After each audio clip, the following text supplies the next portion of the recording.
Kalau boleh tahu Bu Dokter, semangatnya pada waktu itu bagaimana dan berani menampilkan di media sosial? Saya menuliskan diari COVID aja, diari COVID. Saya sebutnya itu diari COVID, jadi perjalanan kami mulai terpapar sampai hari-hari kami menjalani isolasi di FB saya. Pertama karena saya ingin suatu saat ini akan menjadi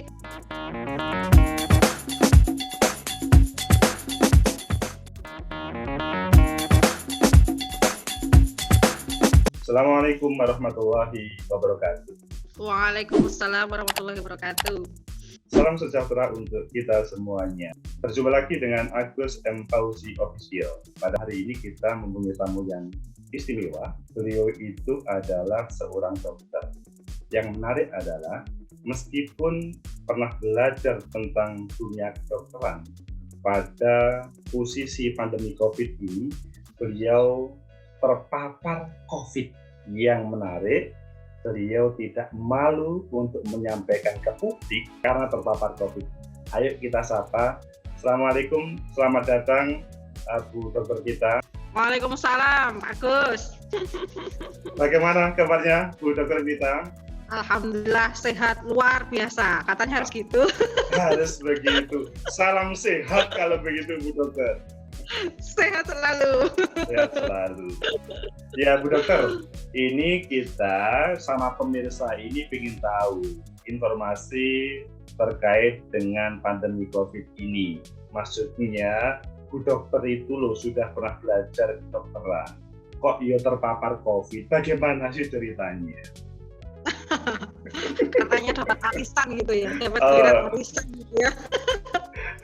Ya Pak Agus, sedikit cerita dulu ya. Alhamdulillah sejak pandemi COVID dari 2000 ditetapkan sebagai pandemi dunia kan Maret 2020 ya.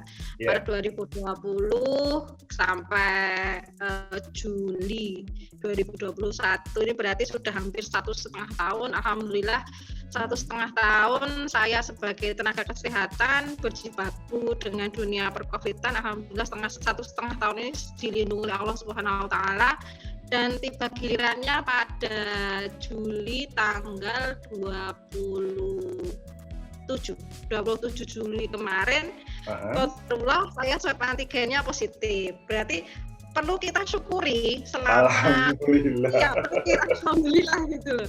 Perlu kita syukuri dalam rentang waktu pandemi sekian lamanya 1,5 tahun kita diberikan perlindungan oleh Allah Subhanahu wa taala. Ya memang ini sudah qadarullah, sudah takdir Allah. Di tanggal 27 Juli kemarin saya terpapar COVID. Seperti itu Pak Gus. Itu yang perlu disyukuri pemirsa. Jadi pemirsa mendapatkan apa ya, ini kan sesuatu ya, tidak setiap orang terpapar COVID. Jadi mendapatkan COVID itu sesuatu yang perlu disyukuri, begitu Dokter ya? Betul. Banyak hikmah di balik kita terpapar COVID itu, banyak hikmahnya Pak Agus ternyata. Karena ada banyak hikmah itu sehingga perlu disyukuri begitu ya? Bukan karena terpaparnya. Karena hikmah di balik terpapar COVID-nya yang perlu kita syukuri ya. Jadi pertama terpapar COVID otomatis kan kita harus isolasi ya. Karena memang protokolnya seperti itu, terpapar COVID kita harus isolasi. Dalam rentang waktu isolasi itu saya berusaha introspeksi diri, berusaha tetap positive thinking dengan takdir Allah ini ya, berusaha mencerna maksud dan hikmah yang terkandung kenapa kok saya bisa terpapar COVID dan sebagainya. Saya bisa mengambil hikmah yang pertama, ya memang disuruh Allah untuk istirahat. Disuruh Allah untuk istirahat karena sehari-harinya sebagai nakes kami selalu berjibaku dengan dunia percovidan, pemantauan pasien, swab, kemudian rujukan dan kegiatan yang lain, vaksinasi dan sebagainya. Dan itu hampir setiap hari kami itu kontak dengan pasien ya, dengan pasien bisa dikatakan pasien yang sudah terdeteksi ataupun pasien yang belum terdeteksi itu status COVID-nya. Memang disuruh istirahat oleh Allah yang pertama itu. Yang kedua Pak Agus, saya punya 2 anak kecil ya, yang satu kelas 2 SD, yang satu ini baru masuk TK. Kalau dulu pada saat kecil sudah pagi saya berangkat kerja, mereka belajar daring sendiri di rumah. Belajar daring sendiri di rumah dalam artian kalau tidak bisa mereka telepon saya, ini maksudnya gimana Bu? Ini selama masa saya benar-benar bisa menikmati bagaimana cara mendampingi anak-anak selama daring. Saya dampingi full jam. Kemudian ketika saya mensyukuri nikmat bagaimana saya bisa merawat kedua anak saya full selama 24 jam selama masa isolasi di 2 minggu saya merawat mereka full. Yang sebelumnya kalau saya bekerja ya penghasilan saya alihkan kepada Mbah Bu sama Mbah Kong. Kurang lebih seperti itu yang perlu saya syukuri Mas Agus. Dan yang terakhir ini yang perlu saya syukuri lagi banyak orang-orang baik di sekitar kita ya selama masa isolasi itu. Banyak sekali perhatian dari baik dari sahabat, teman, dukungan baik berupa semangat, bantuan itu yang perlu kita syukuri ya, karena memang orang isolasi itu kan perlu dukungan dari lingkungan sekitarnya dan alhamdulillah saya merasakan itu Mas Agus. Pemirsa, jadi ada 4 hal mengapa Bu Dr. Vita ini bersyukur terkena COVID. Meskipun terpapar, bukan sesuatu yang harus dijauhi atau lari dari kenyataan, tetapi malah disyukuri karena ada 4 hal. Yang lebih penting lagi adalah relatif tidak pernah berkumpul anak, bisa berkumpul, bisa ngajari. Dan yang lebih hebat lagi adalah rezeki itu malah berdatangan tambah banyak begitu kan terpapar COVID. Betul. Saat saya pengen mie ayam kok yang dilalah itu ya malam-malam yang ngirimi mie rebus. Subhanallah. Enak sekali. Jadi bukan sesuatu yang hina atau bukan sesuatu yang harus disembunyikan, meskipun swab ataupun yang lainnya dan positif, kemudian malahan membawa hikmah, 4 hikmah yang disyukuri oleh Dr. Vita. Sebelum kita perdalam lagi Dr. Vita, yang saya ketahui Dr. Vita ini adalah kepala rumah sakit, kepala puskesmas, kepala rumah sakit di level kecamatan. Kepala puskesmas Dusiman Ponorogo, yang di situ ada 2 pesantren besar. Ada beberapa pesantren lainnya, tapi yang lebih penting adalah 2 pesantren besar di Ponorogo. Yang menjadi pengen saya tahu adalah apakah Bu Dr. Vita dengan berbagai taruhlah orang-orang yang ada di kecamatan ataupun pesantren ataupun sekolah-sekolah itu terpapar itu efek dari aktifnya berkunjung ke sana, Bu Dokter? Kalau ini berarti saya perlu cerita kronologis saya bisa terpapar dulu ya Pak Agus. Kelihatannya pemirsa menunggu ceritanya kok dokter itu bisa terpapar. Maksudnya seharusnya itu kan aman dari COVID. Jadi gini, selama pandemi ini keluarga saya itu termasuk keluarga yang disiplin prokes ya. Istilahnya kami selalu pakai masker saat keluar rumah, kemudian ya sering-sering cuci tangan, jaga jarak, mengurangi mobilitas, kemudian menghindari kerumunan, itu sebenarnya sudah kami terapkan.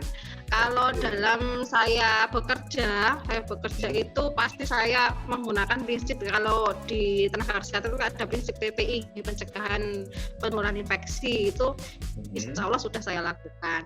Kalau kronologisnya itu berawal dari Idul Adha. Idul Adha kan tanggal 20 ya Pak Agus ya. Betul, ya. Ya, di tanggal 20 itu Mbah Kong itu sudah merasakan gejala semacam batuk ringan jarang batuk, pilek itu. Saya ya batuk biasa karena ya memang cuaca pada saat ini karena memang suasana memang mendukung untuk itu. Ya, saya pikir karena itu. Kemudian selang beberapa hari disusul batuk, batuk, pilek. Tapi memang batuk itu sebelumnya memang sudah riwayat ada ya sering batuk-batuk gitu. Ya karena faktor usia ya, saya pikir karena ya biasa lah karena cuaca dan faktor usia. Terus di hari Minggunya tanggal 25 itu kan 21 ya. Yeah. Selang 4 hari berarti. Gejalanya masih ada, masih batuk pilek. Terus tanggal 25 waktu itu Minggu. waktu batuk pilek itu dirasa masih ya batuk pilek biasa karena efek cuaca ya waktu itu ya. Oke. Ya karena ya batuk jarang, pilek tidak ada demam sama sekali, nafsu makan masih bagus dan sebagainya, tidak sesek dan sebagainya. Terus hari Minggu pagi, saya ingat banget itu Minggu pagi tanggal 25 itu Mbah Kong bilang ke saya tidak bisa nyium bau. Oh, subhanallah. Ya, waktu itu kondisi saya maksudnya saya tidak ada gejala sama sekali, saya tidak merasakan gejala apapun. Saya istilah kondisi dalam kutip masih merasa sehat waktu itu ya tanggal 25 ya. Karena Mbah Kong sudah merasa ada gejala anosmia, itu tidak bisa mencium bau sama sekali, itu bahkan ke toilet pun juga tidak bisa bau sama sekali. Itu saya sudah berpikir wah ini COVID ini, karena kalau anosmia itu sudah bisa dikatakan 99% itu mengarahnya ke gejala COVID. Ya, gejala COVID. Seketika itu, karena itu masih pagi, anak-anak waktu itu masih sarapan, masih sarapan belum mandi dan sebagainya. Terus saya dulang yang kecil, terus Mbah Kong waktu itu sampai anosmia, ya sudah saya putuskan, sudah kita harus isolasi karena ini sudah mengarahnya sudah ke COVID. Saya sudah arahnya sudah ke situ, sudah COVID ya. Sudah pokoknya ini kita harus isolasi walaupun waktu itu belum swab. Itu belum. Tapi saya sudah bayangan saya sudah ke arah COVID.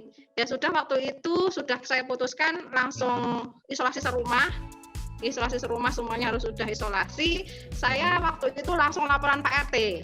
Oh. Ya, meskipun kepala puskesmas masih laporan Pak RT ya? Ya dong, itu kewajiban Mas Agus. Kebetulan Pak RT saya namanya juga Mas Agus sama Agus. Saya bilang gini, Mas Agus, ini saya mulai hari ini sekeluarga isolasi karena Mbah Kong ada gejala anosmia seperti itu. Itu belum swab padahal, belum swab. Yeah. Ya sudah akhirnya karena itu hari Minggu yang saya pikirkan kan bagaimana kita bisa segera swab untuk memastikan diagnosa ya. Yeah. Ini kan istilahnya anosmia itu masih masih suspek kalau kita menyebutnya dalam dunia medis itu suspek, curiga ke arah COVID. Tapi kan perlu dipastikan dengan pemeriksaan swab untuk memastikan bahwa ini benar-benar COVID.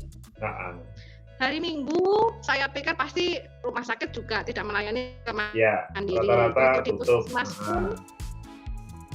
Untuk di puskesmas pun juga tidak bisa melayani karena bukan jam kerja. Kalaupun harus swab mandiri ke klinik yang melayani pada hari Minggu, kami pun juga tidak bisa karena sedang isolasi. Iya. Dan alhamdulillahnya pada waktu itu kita ada teman yang bisa kita repoti datang ke rumah untuk nyuap sekeluarga. Saya, Mbak Kong, semuanya langsung diswab. Waktu itu teman datang bawa ambulan pakai hazmat. Langsung diswab. Nah, hari Minggu itu langsung kedeteksi Mbah Bu positif, Mbah Kong positif. Saya negatif. Swab antigen saya negatif.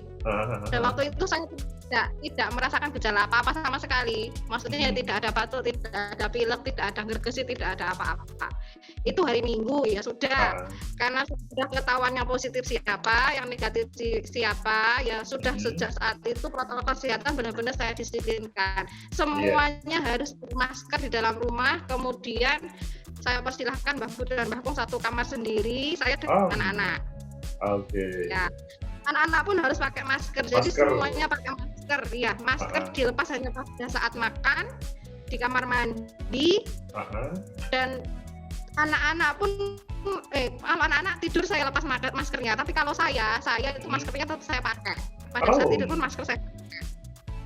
Meskipun Karena waktu saya itu juga, belum terkena ya, tapi tetap pakai masker dan tidur pun dipakai ya. ya, karena Oke. begini, karena saya sadar beberapa hari sebelumnya saya sudah kontak erat dengan Mbah Kong dan Mbah Bu. Bisa Oke. jadi hasil swab antigen saya yang negatif itu hasilnya bisa negatif palsu. Bisa jadi saya Oh, sebenarnya positif, hmm, sebenarnya positif tapi belum terdeteksi seperti itu. hmm. Nah kemudian itu hari Minggu ya Mas Agus, hari Ya, Minggu sudah kita tanggal sudah 25. mulai memisahkan diri dengan dia, Mbak Bu dengan Mbah Kong, terus kemudian semuanya harus pegang hand sanitizer, apa yang dipegang harus segera didesinfeksi, kemudian alat makan juga dipisahkan, seperti itu kamar mandi juga. Alhamdulillahnya kami itu dikaruniai rumah ya gimana ya, kamarnya alhamdulillah ada untuk pasti ada banyak itu, kemudian kamar mandinya juga sendiri ada Sendiri, dua sendiri. ada sendiri, jadi sangat memungkinkan untuk isolasi mandiri. Untuk isolasi mandiri. Kemudian hari Senin saya masih tidak merasakan apa-apa. Kemudian Mbah Bu dan Mbah Kong ya masih batuk pilek, kemudian Mbah Kong masih anosmia ya wajar. Batuk pilek tapi sudah dikatakan positif, Mbah Kong sama Mbah Bu sudah tetap positif. Oke, lanjut Senin terus. Senin berjalan seperti biasa ya, sudah anak-anak saya yang rawat. Hari Selasa saya mulai merasakan gejala badan itu longkrah semua Mas Agus. Badan itu terasa longkrah semuanya, kemudian tenggorokan itu rasanya kering. Tidak batuk tapi rasanya kering sekali. Kering kayak haus terus gitu. Terus sudah saya pikirnya sudah ini saya positif, ini pasti saya positif karena sudah. Terus akhirnya Rabu itu saya swab ulang. Rabunya tanggal 25 berarti 26, 27, 28. 28 itu saya swab ulang, swab antigennya sudah positif. Oh, subhanallah. Ya. Tapi anak-anak tidak mau diswab Mas Agus. Anak-anak tidak mau diswab ya sudah. Ya saya tetap yang merawat anak-anak tetap saya. Ya saya tetap ya bagaimana ya dengan anak-anak ya namanya ya tetap mendulang, tetap ngedusi, ya bisa gimana lagi. Ya anak-anak. Saya tetap pakai masker, anak-anak juga pakai masker, tetap disinfeksi apa yang sudah kita sentuh, desinfeksi ruangan itu saya disiplinkan. Dan ya itu hari-hari kita jalani sampai isolasi sampai 14 hari, total isolasi kita sekeluarga itu 14 hari. Itu Mas Agus ceritanya. Jadi kalau diruntut dari gejala, justru itu kemungkinan yang bergejala pertama kali itu justru dari saya setelahnya. Nah, kalau ditanya virusnya dari mana nih itu wallahu alam, atau mungkin dari Marco atau dari saya juga tidak tahu itu dari mana. Kita tidak tahu. Karena kebetulan gini Mas Agus, di lingkungan saya itu juga banyak yang batuk pilek, banyak yang greges. Kan kita wallahu alam juga tidak tahu dapatnya virus dari mana. Padahal kalau menurut saya atau pemirsa yang nonton sekarang ini dokter, kelihatannya Bu Dokter ini yang membawa virus ke rumah. Ini kok malah sebaliknya, malah Mbak Kong sama Mbak Bu yang pertama kali. Ini kan sepertinya nggak. Iya, mau dapatnya siapa yang membawa, kemudian kita tidak tahu. Kalau saya tuh mikirnya gini Mas Agus, kalau dapatnya ya udah lah, pokoknya itu sudah takdir dari Allah, keluarga kita kena virus COVID. Yang penting kita nggak usah merunda, nggak usah gimana. Yang penting kita menjalani ini, kita anggap ini sebagai ujian, kita harus sabar, harus ikhlas, dan semoga dengan kita menjalani ini menjadi pengukur dosa kita. Amin. Pemirsa, perlu diketahui ya, meskipun mungkin sebagian pemirsa ini dokter, perawat, atau lainnya yang biasanya itu dijauhi oleh masyarakat karena ya sering ketemu dengan orang yang terpapar COVID, tapi nggak taunya dalam kasus ini malahan Bu Dokter tidak ada masalah, malahan kena di klaster keluarga yang sebetulnya mungkin didapat dari lingkungan atau tidak tahu, yang pasti terkena ketika di rumah. Bu Dokter, kalau boleh tahu, pada waktu Mbah Kong tanggal 20 atau 21 yang awal itu anosmia, kan sudah tidak ada. Anosmianya dirasakan tanggal 25. Oh, 25 anosmianya. Oke.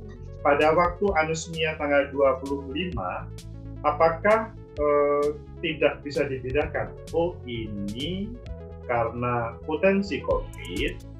Oh, ini orang-orang yang biasa suasana musim kemarau pertama kali kan rotok ubelen begitu Bu Dokter, sehingga agak tidak bisa bau. Apakah tidak bisa dibedakan begitu Bu Dokter? Begini Mas Agus, kalau anosmia pada COVID itu cenderung tidak bisa membau semuanya, ya semuanya tidak bisa membau. Bahkan pada saat nyuwun sewu, pada saat BAB ya, BAB, pada saat BAB itu kan normalnya kita dengan BAB kita membau. Ini ya fesesnya ya, itu tidak bisa membau sama sekali, tidak bisa membau sama sekali. Nah jadi dikatakan anosmia itu ya benar-benar tidak bisa membau semuanya. Itu sudah bisa dikatakan 99% gejala yang mengarah ke COVID. Kalau tidak bisa membau karena pilek itu kan masih bisa, istilahnya kopi masih bisa membau ya, wangi-wangi masih bisa membau. Kalau kena pilek itu masih bisa membau bau-bau yang istilahnya menyengat itu masih bisa membawa. Ini enggak, anosmia itu benar-benar enggak bisa membawa sama sekali gitu ya. Iya. Makanya saat Mbak Wong bilang anosmia tidak bisa membawa, aduh ini sudah COVID ini. Makanya sebelum swab pun saya sudah laporan ke PRT, kami isolasi karena ya saya sudah yakin ini karena COVID. Gitu. Terus ini juga ada tadi yang mungkin pemirsa ini juga agak bertanya, Bu Dokter ini kan gejalanya agak gatal-gatal di tenggorokan. Mungkin kan tenggorokan. Mungkin kan ini kan efek dari terlalu banyak makan gorengan atau nasi goreng atau apa kemudian merasa ini ada hubungannya dengan COVID, itu bagaimana Bu Dokter? Karena status saya sudah kontak erat waktu itu ya, sudah kontak erat dengan Mbak Bu dan Mbak Bu yang notabene sudah terkonfirmasi positif. Namanya tinggal satu rumah, tiap hari ketemu, tiap hari awor istilahnya ya, sudah dikatakan kontak erat. Otomatis kalau saya memiliki gejala yang mengarah ke arah COVID, ya sudah pikirannya sudah langsung, sudahlah ini positif ini, dan ternyata terbukti dengan swab antigennya ternyata dia positif. Iya. Jadi pemirsa didengarkan ya, ini ya pemirsa dengarkan. Jadi tidak usah. Mas Agus, mengakui diri bahwa kita pernah terpapar COVID, mengumumkan kepada orang lain bahwa kita terkena COVID itu kalau menurut saya ya bukan sesuatu hal yang tabu. Kenapa? Karena ini yang perlu diketahui oleh pemirsa ini Bu Dokter. Kita tadi juga agak kaget. Ini Bu Dokter kok malah seperti menyampaikan ke publik. Ngomong ke Pak RT kan menyampaikan ke publik. Biasanya kalau di lingkungan kita atau di lingkungan pemirsa ini, kalau menyampaikan ke publik maka kita tidak isolasi mandiri, tetapi dicing atau dijauhi dari lingkungan, bahkan tidak bisa apa-apa. Mau keluar, mau belanja tidak bisa. Ada makanan, mau mengirimi makanan juga takut. Nah, ini Bu Dokter malah berkuar-kuar kepada Pak RT. Kok bagaimana ceritanya berani begitu? Begini, Mas Agus.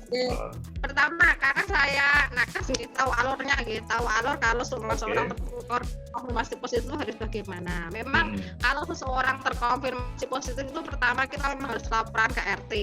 Kedua, kita harus laporan ke puskesmas setempat. Perlunya apa? Pertama, untuk pemantauan. Kita isolasi di rumah ini perlu dipantau. Perlu dipantau apanya dari segi kesehatannya. Kemudian kedua, ini kan dengan aturkan dari segi kebutuhannya.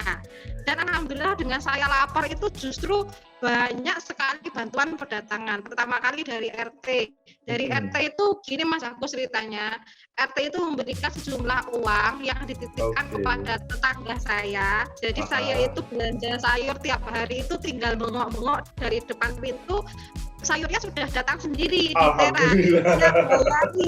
Yang bayari tetangga saya dari uang RT itu tadi.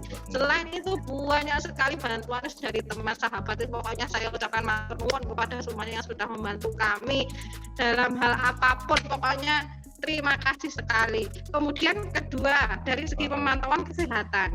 Pemantauan kesehatan kita perlu lapor kepada RT dan puskesmas. Dalam hal ini kita perlu dipantau dalam hal kesehatan. Karena selama isolasi itu kita tidak tahu naik turunnya kondisi kita. Kalau seumpama naudzubillah tidaklah kondisinya menurun dan perlu dirujuk. Kalau kita tidak lapor, bagaimana puskesmas akan tahu? Kalau ternyata di sini tuh ada yang positif dan perlu kita pantau kondisi kesehatannya. Kalau selama waktu perlu rujukan, puskesmas berperan di situ. Kemudian kedua, obat. Dalam hal ini dengan obat. Obat untuk COVID itu ada program dari pemerintah, Pak Agus, dari obat dan itu gratis, dan itu gratis bisa didapatkan di puskesmas. Yang notabene kalaupun kita beli sendiri, beli itu mahal. Satu stripnya bisa sampai 200.000. Oh, ini. Kalau seumpama dapat pemantauan dari puskesmas, obatnya itu bisa gratis asal stoknya ada loh nih. Asal stoknya ada itu gratis. Seperti itu. Mantan Pak Agus. Itu yang perlu lapor itu tadi. Itu pemirsa yang perlu diketahui ya. Jadi ketika mempublikasikan itu tidak malah negatif, tetapi malah mendapat respon positif. Apalagi selanjutnya ada pemantauan dari tim medis, tentunya puskesmas dan tim dokter yang ada di desa. Yang lebih penting lagi adalah ketika ada obat-obatan maka semuanya digratiskan oleh negara, begitu dokter ya. Nah, ini juga Bu Dokter. Saya ketahui, pemirsa kalau mungkin juga tahu tentang identitas di dunia media sosial, Bu Dokter ini juga menyampaikan ke publik hampir setiap hari laporan, report langsung dari media sosialnya. Nah, ini kan sepertinya menjadikan COVID bukan sesuatu yang dijauhi seperti dahulu, tetapi ini sepertinya menjadi hal yang biasa yang tidak perlu dijauhi. Kalau boleh tahu Bu Dokter, semangatnya pada waktu itu bagaimana atau apa sehingga kemudian berani menampilkan di media sosial juga gitu. Saya menuliskan diari COVID aja, diari COVID.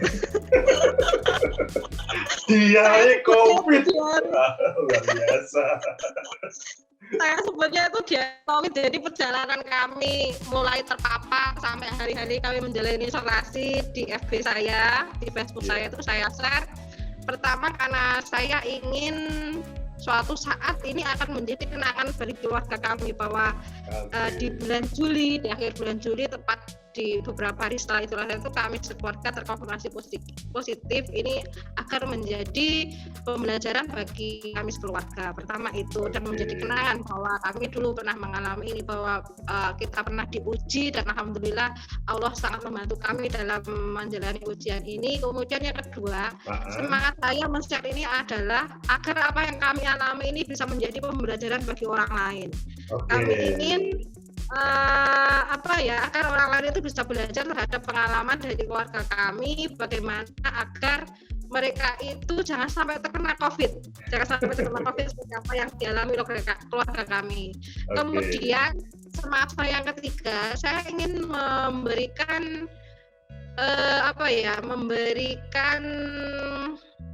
wawasan kepada masyarakat luas bahwa isolasi mandiri itu bisa asik. Bisa kita jadikan asik bisa kita jadikan asik asalkan kita yang kita terpapar menikmati. Iya, bagaimana kita menyikapinya secara asik, mungkin seperti itu. Karena gini Mas Agus, beberapa pasien, karena kan saya setiap hari juga pendampingan terhadap pasien isoman di wilayah kami ya. Beberapa pasien itu merasa jenuh, bosan, kemudian apalagi justru mereka itu lebih cenderung ke arah jenuh dan bosannya daripada perjalanan penyakitnya itu. Mereka lebih ke arah bosan di dalam rumah terus, tidak kemana-mana. Saya bisa memberikan wawasan kepada masyarakat luas bahwa isolasi mandiri itu tidak harus berada di dalam kamar terus, tidak harus mengurung diri di dalam kamar. Panjenengan tetap beraktivitas seperti biasa di rumah, di sekitar rumah. Yang ngepel ya masih bisa, nyapu ya masih bisa.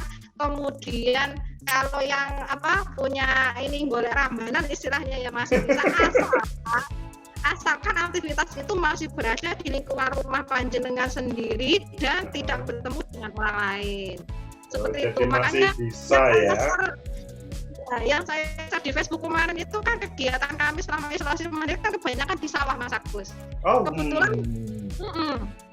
Kebetulan belakang rumah kami itu sawah sama miliknya tetangga sebenarnya, bukan sawah kami, miliknya tetangga. Tapi itu bisa kami jadikan lahan kami mengisi aktivitas dari hari dalam masa isolasi mandiri. Ya Mbah Kong tetap bisa mencari pakan untuk ternak kambing, Mbah Bu juga beraktivitas seperti biasa di kebun. Saya dan anak-anak bermain di kebun, anak-anak bisa main layangan dan sebagainya di sawah, seperti itu. Jadi isolasi mandiri itu tidak harus berdiam diri di dalam kamar. Tidak. Itu yang selanjutnya psikologisnya jadi malah kena dan akhirnya imunnya menjadi turun begitu ya.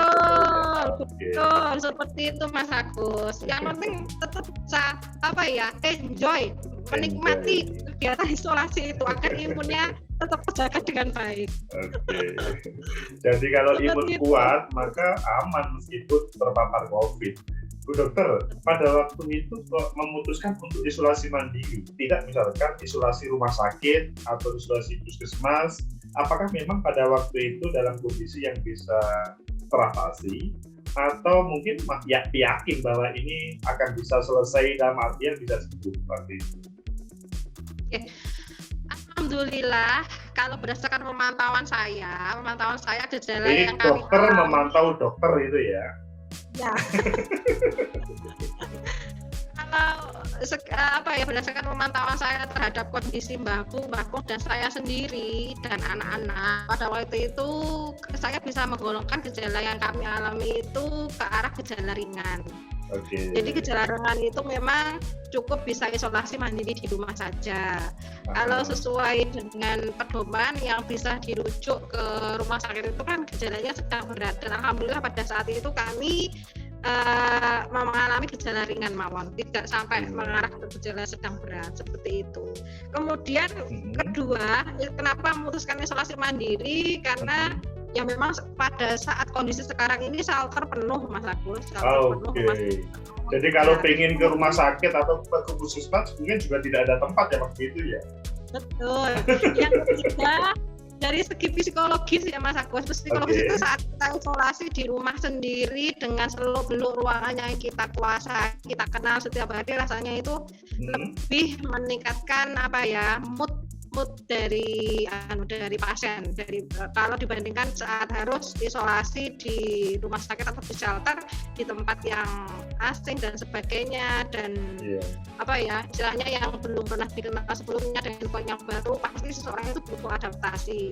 Nah dalam masa adaptasi itu nanti kan juga perlu proses. Ya kalau dia bisa langsung adaptasi, kalau tidak bisa langsung adaptasi juga nanti takutnya juga menurunkan imun dari yang bersangkutan. Kurang lebih seperti itu. Jadi isolasi mandiri itu sesuatu yang menyenangkan pemirsa. Bukan sesuatu kita bisa menyikapinya dengan baik gitu. Asalkan menyikapinya dengan baik. Oke. Itu dari Bu Dokter Vita selama isolasi mandiri. Jadi teman-teman juga boleh menulis di Facebook-nya atau Instagram-nya ataupun media sosial lainnya. Yang pasti itu akan menjadi kenangan terindah, akan menjadi catatan yang baik, akan mengedukasi kepada masyarakat terkait bagaimana bahwa COVID itu bukan sesuatu yang harus ditakuti. Tetapi ini berbeda suasananya Bu Dokter. Pemirsa ini sebagian daerahnya adalah daerah yang sangat antipati terhadap orang yang terkena COVID. Kalau sudah terkena COVID itu sepertinya harus dijauhi, harus dihukum, bahkan di beberapa media sosial itu tidak boleh kemana-mana, padahal dia membutuhkan makanan dan lain sebagainya. Bagaimana menyikapi orang-orang yang sifatnya sepertinya kena COVID itu seperti kena hukuman berat sehingga harus dijauhi? Bagaimana Bu Dokter? menurut saya di zaman pandemi ini siapa saja bisa kena COVID ya, tidak peduli orang kaya, tidak peduli orang miskin, tidak peduli orang yang bergelar sarjana, tidak peduli orang lulusan SD ataupun tidak sekolah sama sekali, siapa saja bisa kena COVID ya. Jadi kena COVID di musim pandemi ini adalah sesuatu yang tidak perlu kita diberikan stigma. Kalau istilahnya dulu kan ada stigma ya Pak Agus ya, stigma negatif terhadap kena COVID. Ya, karena bisa jadi orang yang istilahnya mengucilkan orang COVID itu bisa jadi kan kedepannya walau orang kita tidak tahu, naudzubillah kan bisa jadi dia sendiri yang kena COVID. Makanya kalau makanya sering saya dengung-dengungkan kalau ada tetanggamu yang kena COVID, bagaimana kamu harus yang pertama dukung secara moral tetanggamu itu agar bisa menjalani isolasinya dengan baik. Kemudian kedua, penuhi kebutuhannya selama isolasi. Kemudian ketiga, ini yang perlu kadang kita luput itu kebutuhan yang tidak terpikirkan ya. Oke. Seperti Mbah Kong itu punya open kambing. Itu alhamdulillahnya pas rambanan di sekitar rumah itu habis, kalau yang dilalah qadarullah itu ada yang ngirimi rambanan. Oh, subhanallah.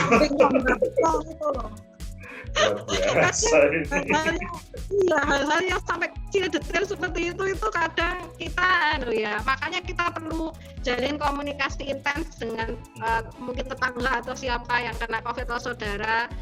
Kita jangan ragu untuk tanya apa yang kamu butuhkan, apa yang kamu inginkan selama isolasi ini, apa yang kurang, itu jangan ragu. Jadi kalau menurut saya sudah tidak zamannya lagi mengucilkan pasien COVID, justru kita harus mendukung mereka agar cepat sembuh melalui isolasi ini dengan baik, karena bisa jadi kedepannya kita sendiri yang kena COVID ya. Kalau kita kena otomatis kita butuh bantuan orang lain, pasti hukum alam itu pasti ada. Kalau kita berbuat baik kepada orang lain, suatu saat insya Allah nanti Allah itu akan membalas dengan kebaikan. Pemirsa, asik kan kalau punya kambing atau sapi atau ayam, ketika pemirsa terbuka, tetangga welcome untuk membantu mencarikan rambanan. Apa rambanan? Rambanan itu makanan untuk kambing ataupun sapi dan lain sebagainya. Kan memang Bu Dokter Pita itu mbakungnya atau bapaknya itu masih energik untuk mengisi hari-harinya, sehingga kambing dan sapi dan lainnya itu adalah teman untuk bagaimana menyemangati kehidupannya. Dokter Pita, yang saya tahu ini agak protes atau agak Dokter Pita itu kan mendapatkan label dokter yang cerewet ya, kalau yang saya dengar. Bagaimana komentar para tenaga medis yang selanjutnya? Ini dokter ini suka gini, nggak taunya terpapar. Apakah kemudian tidak menjadi bahan ejekan oleh para tenaga medis pada waktu itu, dokter? Saya alhamdulillah teman-teman Puskesmasiman dan teman-teman tenaga medis kan teman-teman saya Puskesmasiman yang setiap hari bertemu dengan saya, setiap hari kontak dengan saya. Ya itu tadi, di mana kita lengah prokes, disitulah COVID bisa masuk ya. Oke. Dan ya namanya saya serumah sama Mbah Kong ya, sama Mbah Bu. Nggih. Dan waktu itu saya pikirnya batuk pilek biasa, jadi ya sudah biasalah makan bareng, minum bareng, di satu kamar bareng-bareng sama anak-anak, berkumpul dalam satu atap, dan kita tidak tahunya ternyata disitulah virusnya bisa menular seperti itu. Jadi ya memang benar, di mana prokes itu kendor, disitulah virus bisa masuk, itu memang benar. Jadi saat kita tidak disiplin protokol kesehatan yang 5M itu, ya disitulah kesempatan virusnya bisa masuk. Jadi pesan saya kepada teman-teman semuanya yang menyaksikan video ini, walaupun panjenengan nantinya istilahnya kalau di lingkungan kerja insya Allah kan semuanya bisa disiplin prokes ya. Nah, yang kita susah itu saat kita ketemu dengan saudara, keluarga. Apalagi pas acara-acara gitu, Ibu Dokter ya. Iya, keluarga saudara pada saat mungkin kumpul-kumpul bareng, karena kita menganggap itu keluarga sendiri, akhirnya terlena dengan prokesnya, ya disitulah kesempatan virusnya bisa masuk. Jadi walaupun nanti bertemu dengan keluarga, mungkin keluarga keluarga yang dekat, pada saat acara kumpul-kumpul bersama dengan keluarga itu prokesnya tetap harus dijaga dengan baik, ya tetap tidak boleh salaman, maskernya harus tetap dipakai walaupun ngobrol bersama, kemudian tetap jaga jarak agar virusnya tidak, kalaupun ada yang membawa virus di situ, tidak menular kepada yang lain. Seperti itu, Mas Agus. Kalau terkait dengan anak-anak, Bu Dokter, jadi kan anak-anak itu kan orang yang taruhlah belum paham betul terkait dengan ancaman COVID ini. Ketika anak-anak juga terpapar dan kemudian sehari-hari dengan Bu Dokter, apakah tetangga, anak-anak tetangga itu kemudian tidak bermain di situ ataupun sebaliknya, putra-putri Bu Dokter tidak ingin main ke rumah tetangga begitu? Saya bersyukurnya anak-anak itu waktu saya putuskan isolasi sekeluarga, anak-anak itu sudah paham, oh ternyata isolasi itu tidak boleh keluar rumah, tidak boleh main. Yang sebelumnya notabene anak saya yang cowok itu Mas Agus, sebelumnya ya sebelum isolasi itu ndak uli-ulian karo dolan. Kalau adzan duhur deng itu baru pulang. Kalau sebelum itu ya sudah dolan wis sama teman-temannya, pokoknya ambiar wis dolan. Tapi alhamdulillahnya anak saya itu walaupun dolannya kemana-mana disiplin pakai masker. Walaupun teman-teman yang lainnya tidak bermasker ya, tapi anak saya alhamdulillahnya disiplin pakai masker. Semenjak saya putuskan, ayo kita semuanya harus isolasi sekeluarga, itu anak-anak alhamdulillah sudah paham bahwa mereka tidak boleh keluar rumah, tidak boleh bermain ke tetangga dan sebagainya.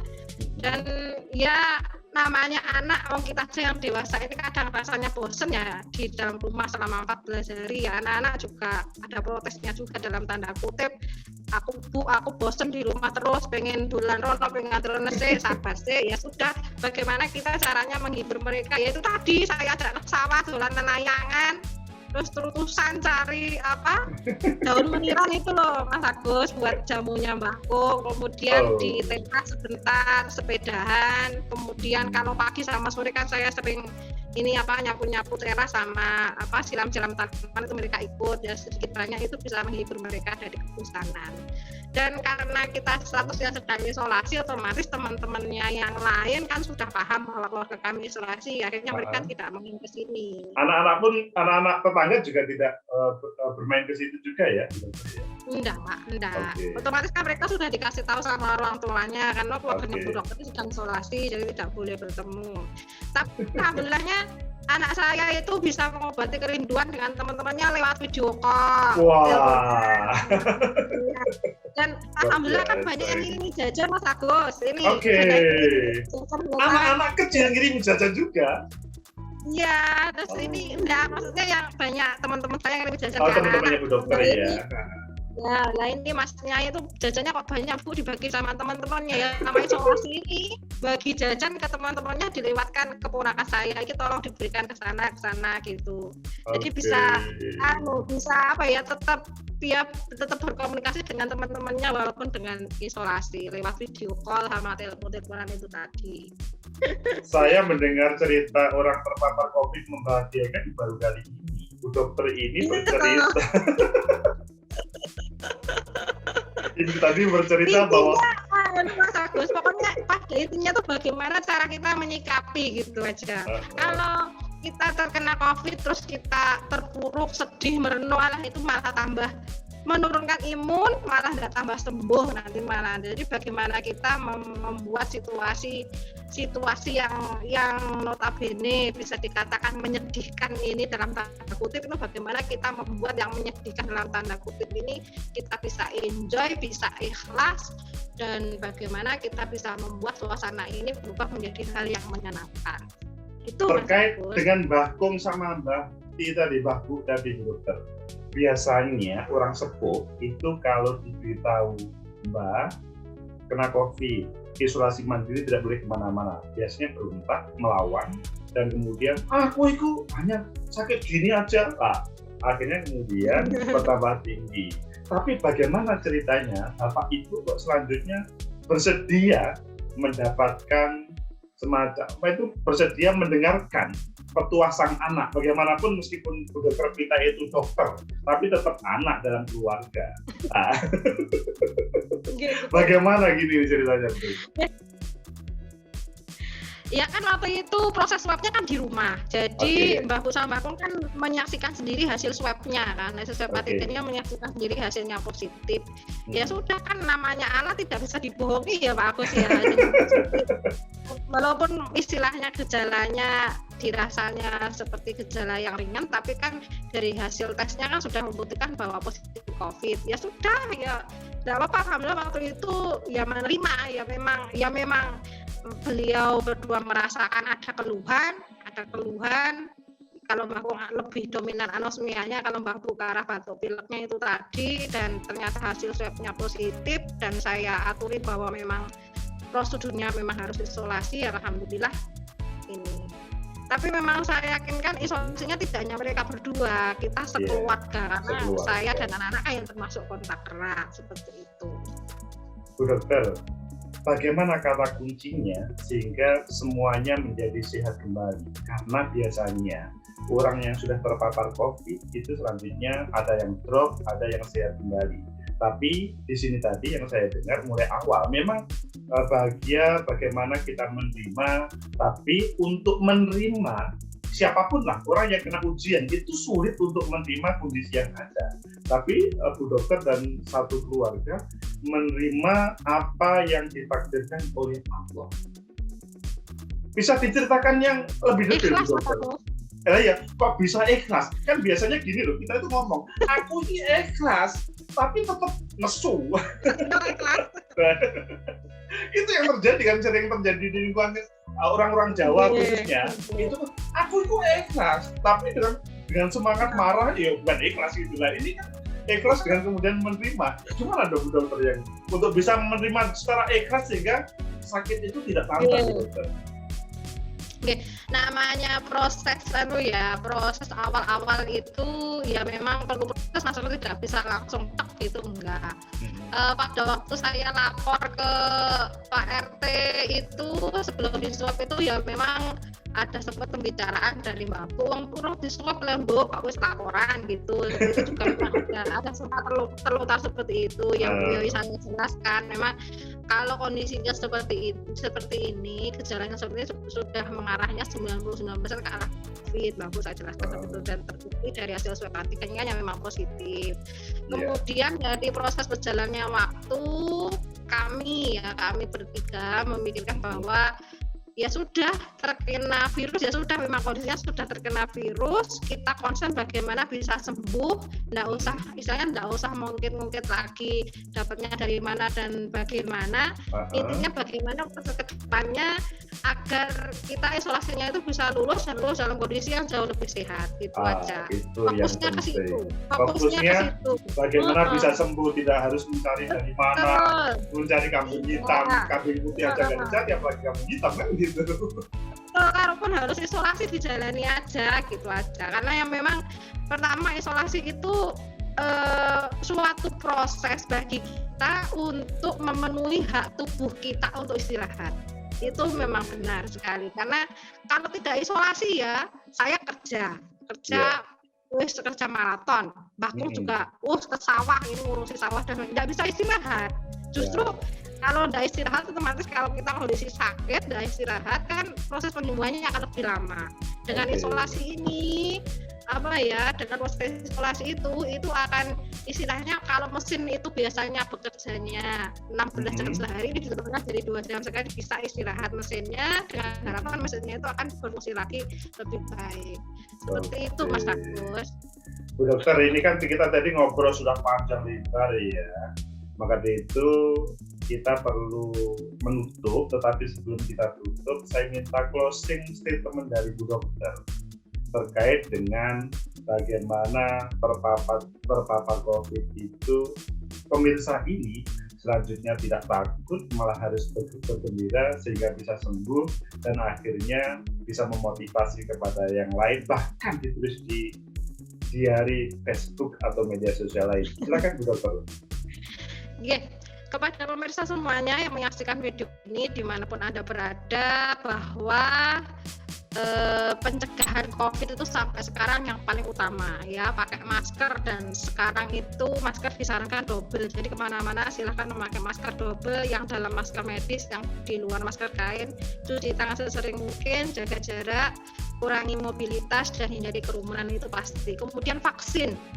Jangan sampai panjenengan kalau sudah masuk sasaran vaksin jangan sampai tidak datang, karena saya merasakan sekali, alhamdulillah saya sudah 2 kali divaksin dan terbukti saat-saat terpapar COVID saat ini saya walaupun mengalami gejala yang saya alami, alhamdulillah gejalanya ringan.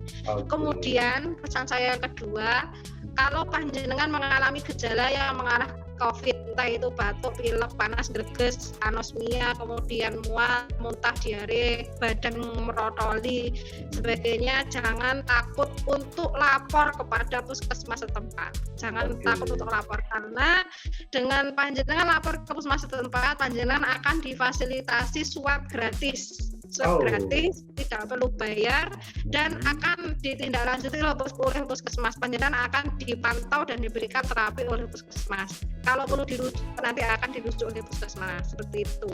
Kemudian yang ketiga, yang paling penting, kita terpapar COVID itu bukan aib. Terpapar COVID itu bukan aib. Kalau panjenengan qadarullah ditakdirkan oleh Allah terpapar COVID, pertama, panjenengan harus ikhlas. Kuncinya di ikhlas. Ya. Kalau panjenengan ikhlas, panjenengan akan menjalani masa isolasi ini akan lebih enjoy. Kedua, imun panjenengan akan terjaga dengan baik, dan insya Allah dengan panjenengan ikhlas ini akan menjadi pengukur dosa panjenengan. Seperti itu Mas Agus. Luar biasa Bu Dokter Pita. Jadi pendengar, itulah inspirasi hari ini. Dokter Pita itu dia orang yang dikagumi dalam dunia medis, tapi selanjutnya beliau terpapar dengan ikhlas menerima, yang selanjutnya bahkan semuanya tetap hormat. Ini bukan semacam tetapi ini adalah ujian. Ini bukan semacam kutukan, tetapi ujian yang harus ikhlas diterima, sehingga Bu Dokter bisa memberi motivasi pada hari ini untuk kita bersama. Terima kasih Bu Dokter atas kehadirannya, sehingga para pemirsa itu bisa mengetahui seluk-beluk, atau meskipun dokter juga manusia. Semoga ada manfaat, sekali lagi. Semoga ada manfaat. Like, subscribe, comment, and share. Sampai jumpa. Makasih Bu Dokter. Terima kasih Mas Agus. Assalamualaikum warahmatullahi wabarakatuh. Waalaikumsalam warahmatullahi wabarakatuh.